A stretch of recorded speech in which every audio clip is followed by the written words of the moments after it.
Hello friends, আমি যে আজকে ভিডিওটা বানাচ্ছি সেটা হচ্ছে ইনকা। শীতকালে সব গাছগুলোর মধ্যে ইনকা একটা সেরা গাছ। এই গাছটা আমরা প্রত্যেকেই আমাদের বাড়িতে লাগাই। কেউ কেউ রেডি গাছ এনে লাগায়, ফুলশুদ্ধ লাগায়, কেউ ছোট চারা থেকে বড় করে। তো আমি যে গাছগুলো দেখাচ্ছি এগুলো আমার প্রত্যেকটা ছোট চারা থেকে আমি রেডি করেছি। এবং ছোট চারা গাছ থেকে রেডি করার মজাটাই কিন্তু আলাদা। দেখবেন আপনি প্রথম থেকে তাকে কি খাবার দিয়ে জল দিয়ে বড় করছেন, তারপর যে ফুল ফুটছে, কুড়ি আসছে, এটাতে কিন্তু একটা আলাদাই অনুভূতি সৃষ্টি হয়। মানে আমাদের মনে খুব ভালো লাগে মনটা।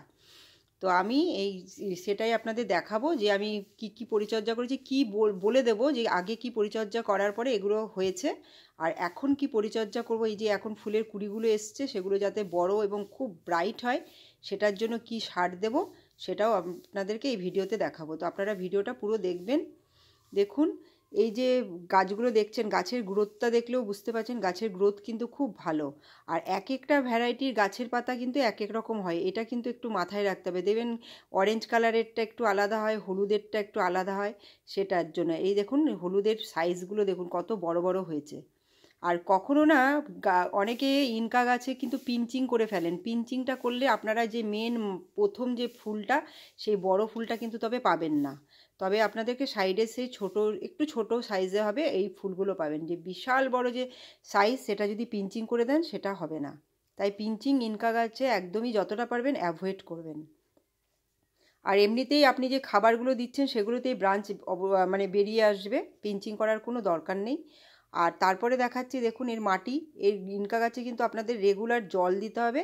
দিনে একবার কিন্তু জল দিয়ে দিলেই হবে, তবে আপনাকে প্রথমেই টব ভর্তি করে জল দিতে হবে, যাতে মাটিটা ভেজা ভেজা থাকে আর জলটা যেন বেরিয়ে যায়। দেখুন আমার মাটিতে ভেজা ভেজা কিন্তু কোনো জল আটকে নেই, এই জিনিসটাও মাথায় রাখতে হবে।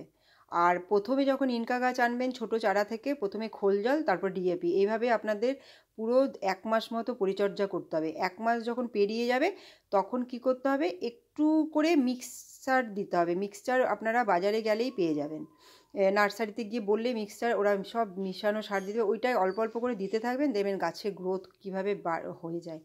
তারপরে দেখুন, আর কুড়ি যখন দেখবেন, প্রত্যেকটা কুড়ি দেখবেন গোল আছে, কিন্তু কোনো কুড়ি দেখবেন হাফ হয়ে ফুটেছে, ওটা অবশ্য করে কেটে একদম ডাঁটা শুদ্ধ কেটে বা ছিঁড়ে ফেলে দেবেন।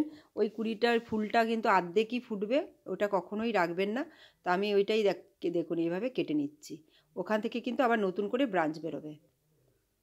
আর যেহেতু এবার ঠান্ডাটা অনেক পরে পড়েছে, তাই ফুলটা একটু আগেই ফুটে আছে গরমে। এবার যখন শীতকালে যে ফুলটা ফুটবে আরও বড় বড় হবে। তো আমি এখন দেখুন ফুল ফোটার পরে যে ফুলের রং খুব ব্রাইট হবে, আরও ফুলের সাইজ বড় হবে। তাই জন্য দেখুন আমি কি দিচ্ছি, দেখুন এটা হচ্ছে একটা গোবর সার, কিন্তু এই গোবর সারটা দেখুন ধরলে ভেঙে যাচ্ছে। তো এটা একটা অনেক পুরনো গোবর সার, কিন্তু এরকম ভেজা ভেজা, হালকা ভেজা হালকা শুকনো এরকম গোবর সার আপনাকে নিতে হবে। আপনি যদি নতুন মানে মনে করলেন ঘুঁটের জল দিতে পারেন, সেটাও কোনো মানে অপকার নয়, সেটাও ভালো হবে। তো আমি এটা একটা অনেক পুরনো একটা গোবর, সেটাকে নিয়ে আমি জলে ভেজাচ্ছি। এটা আমি প্রত্যেক বছরই দিই, ইনকা গাছে দিয়ে আমি অনেক ভালো রেজাল্ট পেয়েছি। এরপরে দেখবেন গাছের গ্রোথ আরও বেড়ে যাবে। আর ফুলগুলো আরও, কুড়িগুলো যে হবে না, কুড়িগুলো দেখলেই আপনি বুঝতে পারবেন যে ফুলগুলোর সাইজ কতটা বড় হবে। এই গোবর ভেজানো জল অবশ্য করে ইনকা গাছে একবার অন্তত আপনারা দিয়ে দেখুন, দেখবেন রেজাল্টটা। আর আমি রেজাল্ট যেটা পাই সেটাই আমি আপনাদেরকে ভিডিওতে দেখাই। তো প্রথমে আমি দেখুন ভিজিয়ে রেখে দিলাম, ভিজিয়ে আপনাকে অনেক 4-5 ঘন্টা হোক বা একটা রাত রেখে দেবেন, তবেই হয়ে যাবে। দেখুন আমার ভিজানো হয়ে গেছে, পুরো নিচটা কিন্তু গলে গেছে। এবার গোলার পরে দেখুন জলের কালারটা কতটা। এটা যেহেতু পুরনো গোবর সার, একটু মাটি মেশানো রয়ে গেছে, তাই জন্য এই রঙটা একটু ঘোলাটে ঘোলাটে হয়েছে। দেখুন এই জলটা, এবার পাতলা এই জলটা আমি কি করব, এই গাছগুলোতে আবার দেব। অনেকে অনেক রকমের সার দেন, ডিএপি তো দিতেই হবে, কিন্তু এই মুহূর্তে একবার অন্তত গোবর সারটা দিন, এরকম ভিজিয়ে, জলে ভিজিয়ে। আমি অনেক গাছে কিন্তু এই শীতকালের অনেক গাছে আমি গোবর ভেজানো জল দিচ্ছি, তাতে আমি দেখছি খুব ভালো রেজাল্ট পাচ্ছি। আমি প্রত্যেকটা গাছেই দিয়ে দেবো, এবং অন্য আরও কয়েকটা গাছে দেব, সেটাও আপনাদের দেখাবো। আপনারা ক্যালেন্ডুলাতে দিতে পারেন, ডালিয়াতে দিতে পারেন, তারপরে যে কোনো শীতের গাছে পরিমাণ মতো অল্প অল্প করে করে দিয়ে দেবেন। এক একবার প্রত্যেকটা গাছে এই সিজনাল প্ল্যান্টেরও তাই এক একবার এক এক রকম খাবার দিন, এতে গাছের বৃদ্ধিটা খুব ভালো হয়। দেখুন আমার এগুলো হচ্ছে দেশি এমনি মানে কাটিং গাঁদা, এগুলোর ফুলের সাইজ ছোট হয়, মানে এগুলো আমরা পুজোর জন্য ব্যবহার করি।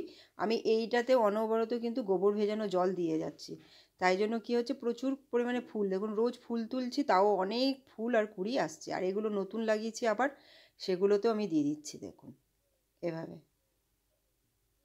এগুলো আমাদের পুজো করার জন্য লাগে, সেইগুলো আমি গোবর ভেজানো যায়। এগুলো বেকার, এগুলো কেমিক্যাল সার দিয়ে কোনো লাভ নেই, কেমিক্যাল সারটা আমি এর মধ্যে দিই না, এই একদম ন্যাচারাল গোবর সার দিয়ে দিচ্ছি। আর খোল জলও আপনারা দিতে পারেন, এটাতে তো খুব ভালো উপকার হবে। এই দেখুন ডালিয়াতেও আমি দিয়ে দেবো এই জল। আর ডালিয়া গাছও গোবর সার খেতে খুব ভালোবাসে, এর পরবর্তীকালে দেখবেন এর অনেক ব্রাঞ্চ বেরোবে এবং অনেক মানে গ্রোথ হবে গাছে। সব গাছে দিয়ে দিচ্ছি, এমন না যে আমি বলছি অথচ দেব না, সেটা তো নয়, আপনাদের দিয়ে দেখিয়ে দিচ্ছি যে কী কী গাছে আমি দিচ্ছি। আর এগুলো একটু বেশি হয়ে গেলে কোনো গাছের ক্ষতি করবে না, তাই জন্য দিয়ে দেবেন অবশ্য করে। ভিডিওটা অবশ্য করে দেখবেন, ভিডিওটা ভালো লাগলে লাইক শেয়ার সাবস্ক্রাইব করবেন। পরে আমি আরও ইনকার ভিডিও আনবো, দেখবেন তখন গাছ যখন ফুলে ভরে যাবে তখন দেখুন আমি আবার দেখিয়ে দিচ্ছি। আমার স্নোবল মানে গাছে আর রাখা যাচ্ছে না, মানে এত ব্রাঞ্চ পুরো ঝুলে যাচ্ছে, দড়ি বেঁধে খুঁটি দিয়েছি তাও মানে একদম ঝুলে ঝুলে পড়ে যাচ্ছে। দেখুন পনসিটিয়া কত ভালো হয়েছে, এগুলোতেও আমি কিন্তু গোবর সার দিয়েছি।